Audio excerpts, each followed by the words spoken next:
Choutuppal municipality పరిధిలో ఉన్న Trinity high school IIT జోన్లో ఈరోజు బాలల దినోత్సవం సంబరాలు ఘనంగా చేశారు. స్కూల్ ప్రిన్సిపల్ డాక్టర్ ఉజ్జయిని మంజుల భారతదేశ మొదటి ప్రధాని పండిట్ జవహర్లాల్ నెహ్రూ చిత్రపటానికి పూలమాలలు వేశారు. అనంతరం బాలలను ఉద్దేశించి మాట్లాడారు. చౌటుప్పల్ మున్సిపాలిటీ పరిధిలో ఉన్న ట్రినిటీ హై స్కూల్ ఐఐటి జోన్లో ఈరోజు బాలల దినోత్సవ సంబరాలు ఘనంగా చేశారు.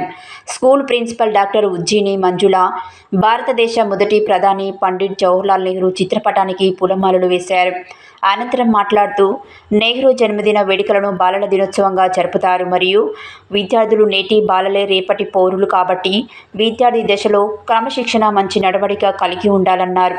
విద్యార్థులు నెహ్రూ వేషధారణ వేశారు మరియు విద్యార్థులు వివిధ రకాల వేషధారణలో వచ్చారు. అలాగే విద్యార్థులచే సాంస్కృతిక కార్యక్రమాలు నిర్వహించారు. విద్యార్థులు ఆటపాటలకే సంబరాలు చేసుకున్నారు. ఈ కార్యక్రమంలో స్కూల్ చైర్మన్ కేవీబీ కృష్ణారావు, ఉపాధ్యాయులు అనుష, చందన, జ్యోతి, శిరీష, అనసూయ, లావణ్య, సంతోష, రాణి, హారిక, రత్న, భార్గవి, సింధు తదితరులు పాల్గొన్నారు.